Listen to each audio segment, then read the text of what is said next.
Halo semua, berjumpa lagi bersama saya Hairul. Kali ini saya akan mereview satu film yang berjudul Sengkolo Malam Satu Suro, di mana film ini sudah tayang pada tanggal 20 Juni 2024 di seluruh bioskop Indonesia. Film yang disutradarai oleh Hani R. Saputra dan diproduksi oleh MV Pictures dan dibintangi oleh aktor dan aktris ternama seperti Doni Alamsyah. Ini tuh merupakan film pertama bagi Doni Alamsyah di genre horor ya. Fauzan Nasrul, Anatia Kiran, dan berbagai pemain lainnya. Film ini cukup layak untuk kalian tonton di bioskop.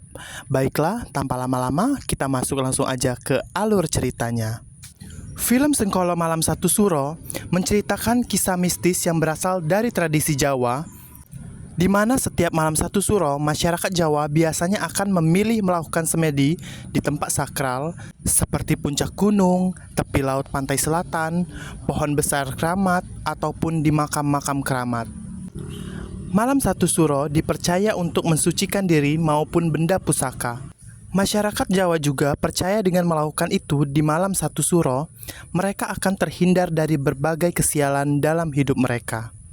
Bahkan bagi masyarakat Jawa, pantangan untuk menggelar pesta ataupun hajatan berlaku dari malam satu suro bahkan hingga 1 bulan penuh. Film Sengkolo Malam Satu Suro berfokus pada seorang pemandi jenazah yang bernama Ibrahim, di mana Ibrahim baru saja kehilangan keluarganya dalam sebuah peristiwa mengerikan, di mana pada saat itu anak dan istrinya meninggal pada malam satu suro dengan sangat tragis. Setelah peristiwa itu, Ibrahim pun kehilangan imannya, bahkan ia juga berhenti menjadi seorang pemandi jenazah. Ia pun berasumsi bahwa kejadian ini dikarenakan oleh pekerjaannya sebagai pemandi jenazah, di mana dia sering memandikan jenazah yang cukup mengerikan. Terakhir, ia memandikan jenazah seorang yang menggunakan susuk. Ia menganggap itulah penyebab anak dan istrinya meninggal secara misterius. Adegan pun memperlihatkan keluarga kaya, di mana pada saat itu keluarga itu meninggal secara misterius.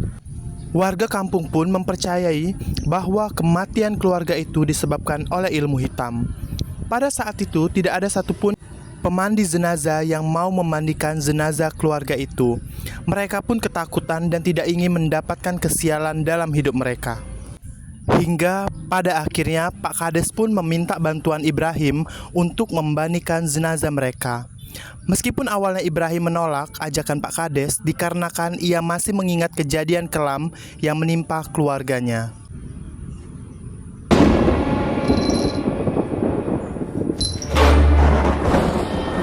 Hingga pada akhirnya Ibrahim pun menerima ajakan Pak Kades. Setelah setahun berlalu semenjak peristiwa itu, Ibrahim pun menemukan petunjuk tentang penyebab kematian keluarganya. Adegan pun memperlihatkan suasana di kampung, di mana pada saat itu anak-anak sedang asyik bermain di depan halaman rumahnya. Salah satu dari anak itu bernama Aisyah. Pada saat itu, ibu Aisyah yang sedang menjemur pakaian memperingati mereka agar berhati-hati main, jangan sampai terjatuh. Jangan sampai jatuh yo.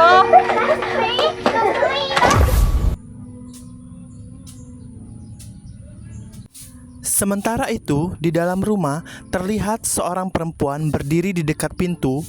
Perempuan itu pun memperhatikan anak-anak yang sedang bermain di halaman rumah. Adegan pun berpindah ke malam hari, di mana saat itu Aisyah masih asyik bermain engklak sendirian. Pada saat itu, ibu Aisyah pun berkata agar Aisyah segera masuk ke dalam rumah, karena hari sudah mulai gelap. Dan ibu pun berkata nggak baik kalau masih di luar rumah. Ibu Aisyah pun memperingati Aisyah kalau tidak baik masih berada di luar rumah pada saat malam satu suro. Ternyata pada malam itu, masuk dalam malam satu suro. Setelah itu kita diperlihatkan kepada ayah, Aisyah, ibu yang sedang berada di meja makan. Pada saat itu tiba-tiba ada seekor tokek yang jatuh di atas meja makan mereka. Kejadian itu membuat Aisyah sangat ketakutan. Lalu Aisyah pun menjerit secara histeris, dan ayah Aisyah pun langsung menangkap tokek itu dan membuangnya. Adegan pun memperlihatkan seseorang yang sedang melakukan ritual pada malam satu suro.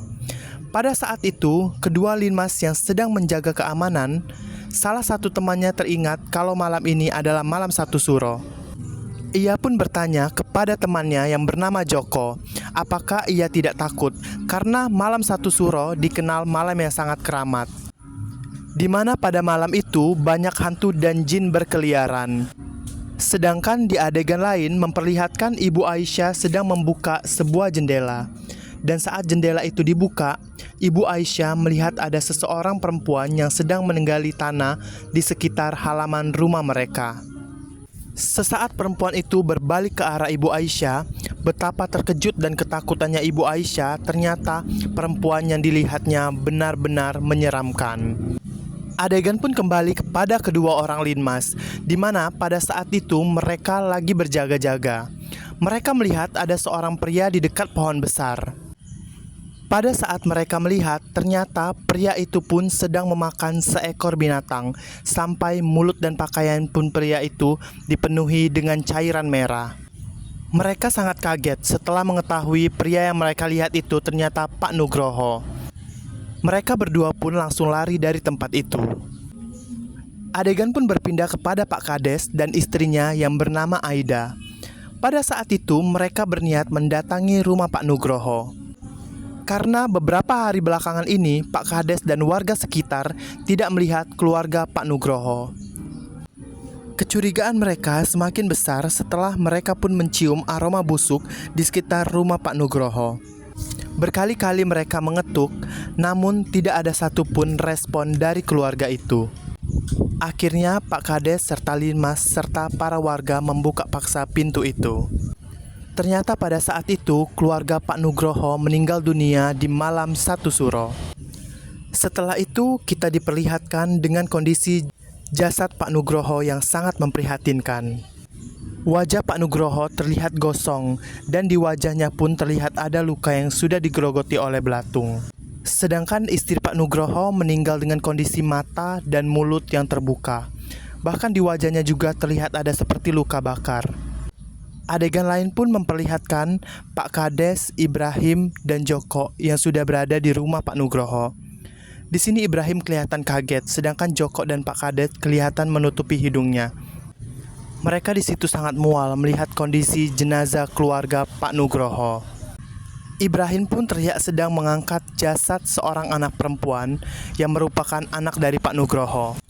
Pak Kades pun pada saat itu berkata kepada Ibrahim bahwa keluarga itu harus segera dikuburkan.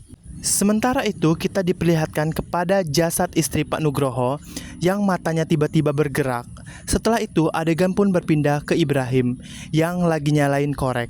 Di sana ia juga melihat ada jasad keluarga Pak Nugroho yang sudah ditutupi dengan kain. Tapi pada saat itu Ibrahim mendengar suara kerincingan. Dan salah satu jasad yang ada di sana hilang begitu saja. Lalu kita juga diperlihatkan kepada sosok yang lagi berjalan. Suara kerincingan yang didengar Ibrahim dari awal tadi berasal dari gelang kaki yang dipakai oleh sosok tersebut. Dan seketika itu terlihat sosok perempuan yang berada di belakang Ibrahim. Adegan pun berpindah ke seseorang perempuan yang lagi masukin sesuatu di dalam lemari. Tapi saat perempuan itu nutupin pintu lemari, di sana ada hantu perempuan. Dan hantu perempuan itu adalah hantu yang sebelumnya berdiri di belakang Ibrahim. Pada saat itu istri Pak Kades pun berkata, bila sosok yang kalian lihat pada saat itu adalah kodam keluarga Pak Nugroho. Lalu kita diperlihatkan dengan Ibrahim, Pak Kades, Aida, dan beberapa orang lainnya sedang berada di sebuah ruangan. Saat itu Aida merasa sangat yakin kalau mereka suami istri pada memiliki ilmu hitam. Sementara di adegan lain kita juga diperlihatkan kepada Joko yang sedang berada di sebuah tempat. Di sana Joko terlihat sangat ketakutan karena ia melihat sosok pocong tanpa kepala. Ia pun seketika berlari ketakutan. Adegan pun berpindah kepada Aida yang sedang berada di kamar mandi. Saat Aida sedang mandi, ia melihat ada kaki seorang di depan pintu kamar mandinya. Karena penasaran, Aida pun mengintip dari bawah pintu. Tapi kaki yang dilihatnya itu tiba-tiba melayang. Setelah berbalik ke arah ke belakang, ia pun melihat ada hantu perempuan dan hantu itu meminta Aida untuk mengembalikan sesuatu miliknya. Kita nggak tahu ya apa yang dipintanya ini. Setelah itu, kita diperlihatkan kepada Ibrahim yang seperti lagi mengafani jasad Pak Nugroho. Tapi saat lagi dikafani, tiba-tiba jasad Pak Nugroho itu bangun sendiri. Adegan lain pun memperlihatkan Pak Kades pada saat itu sedang diganggu oleh sesosok hantu perempuan. Teror pun semakin mencekam. Setiap orang yang terlibat dalam rumah keramat itu akan diteror dengan hantu dan sosok yang sangat menyeramkan. Pada saat itu, Ibrahim yang sedang sholat pun tak luput dari gangguan sosok hantu yang sedang kayang di belakang Ibrahim pada saat ia melakukan sholat. Adegan lain pun kita diperlihatkan seseorang yang sedang membuka buku, yang di dalam buku itu terdapat sebuah gambar, dan di gambar itu terlihat ada sosok yang keluar dari dalam cermin. Sosok itu terlihat sangat menakutkan, dan terlihat ada tanduk di kepala sesosok itu. Adegan lain pun memperlihatkan pada saat itu Ibrahim sedang menojok sebuah cermin yang berada di sebuah ruangan. Ia pun berkata pada saat itu bahwa dirinya tidak takut dengan sosok apa yang berada di rumah itu. Ibrahim pun dengan kesalnya karena gangguan yang teror yang terjadi pada dirinya. Dan di adegan lain pun kita melihat Aisyah. Dan yang Aisyah kita lihat saat ini terlihat sangat menyeramkan. Aisyah yang saat ini tuh berwujud yang sangat mengerikan, guys. Jadi kita bisa simpulkan apa Aisyah ini korban dari tumbal Sengkoro Malam Satu Suro. Baiklah, untuk kalian yang mau menyaksikan ini harus kalian nonton di bioskop karena saya nggak bisa banyak spoiler. Karena kalian harus nyaksiin sendiri di bioskop biar kalian gak penasaran, biar kita menghargai karya orang. Kalian harus nyaksiin sendiri ini di bioskop kesayangan kalian di seluruh Indonesia. Sedangkan Malam Satu Suro sendiri pada tahun ini bertempat pada tanggal 6 Juli dan hingga 7 Juli 2024 ini ya. Malam Satu Suro merupakan malam pertanda awal bulan pertama dalam kalender Jawa.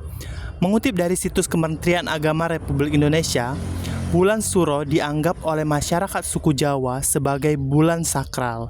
Peringatan Satu Suro juga bertepatan dengan 1 Muharram yang merupakan tahun baru bagi agama Islam ya. Sejarah Malam Satu Suro. Kalender Jawa dibentuk berdasarkan gabungan pada penanggalan Hijriah atau Islam, kalender Masehi, dan kalender Saka Hindu. Kalender Jawa pertama kali diterbitkan oleh Raja Mataram Sultan Agung Hayokorokusumo pada tahun 1940.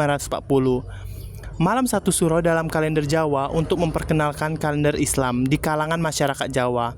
Pada tahun 931 Hijriah atau 1443 tahun Jawa Baru atau zaman pemerintahan Kerajaan Denmark, Sunan Giri II telah membuat penyesuaian antara sistem kalender Hijriah dengan sistem kalender Jawa pada masa itu. Alasan bagi orang Jawa kenapa pada malam Satu Suro dipercaya menjadi gerbang dunia goib dan manusia atau nyata. Bahkan ada pula gagasan bahwa orang yang bersekutu dengan iblis akan keluar mencari mangsanya. Oleh sebab itu, malam Satu Suro dianggap sebagai momentum yang berbahaya, sehingga muncul larangan keluar rumah. Malam Satu Suro sendiri diambil dari bahasa Arab yakni Asyuro yang berarti tanggal 10. Tradisi peringatan Malam Suro sering dilakukan oleh orang Jawa yang disebut jamasan pusaka atau ngumbah keris. Di Malam Satu Suro, Keraton Yogyakarta juga melakukan prosesi jamasan pusaka atau siraman pusaka. Dalam upacara tersebut, pusaka-pusaka milik Keraton Yogyakarta akan dibersihkan atau dimandikan. Pusaka-pusaka yang dibersihkan diantaranya senjata, kereta, alat-alat berkuda, bendera, vegetasi, gamelan, serta seluruh benda yang dipercaya memiliki isi. Fungsi benda-benda tersebut pada zaman dahulu menjadi sorotan atau tolak ukur barang tersebut dapat dikategorikan sebagai pusaka. Sementara itu, jamasan pusaka dilakukan untuk menghormati dan merawat seluruh pusaka yang dimiliki oleh keraton. Sementara Keraton Yogyakarta mengungkapkan bahwa setidaknya ada 2 aspek latar belakang pelaksanaan jamasan pusaka, yakni mengenai hal teknis dan spiritual. Dari sini kita bisa menyimpulkan bahwa setiap malam satu suro tidak bisa selalu kita kaitkan dengan hal-hal mistis seperti ritual, pesugihan, ataupun memperkuat ilmu. Malam satu suro juga bertepatan pada hari raya tahun baru Islam, Muharram, tahun baru Muharram. Jadi kita bisa melakukan hal-hal positif seperti mengaji, beribadah, sholat, serta hal-hal positif yang bisa dapat kita lakukan baik di rumah maupun di masjid serta musola ya. Baiklah, untuk kalian aku sampai di sini dulu tentang film Senggolo Malam Satu Suro ini. Untuk kalian yang penasaran endingnya gimana, bisa langsung saksikan di bioskop Indonesia kesayangan Anda, seluruh bioskop kesayangan Anda. Kalian harus merasai jump scare yang bertubi-tubi dari film ini. Pokoknya untuk kalian yang udah nonton video ini, aku ucapin terima kasih banyak. Kalian itu yang terbaik. Pokoknya jangan lupa like, komen, dan subscribe. Kasih komenan dan masukan kalian di kolom komentar saya, apa yang kurang dari video saya. Pokoknya untuk kalian semua terima kasih banyak, kalian terbaik. Sampai jumpa di video saya berikutnya.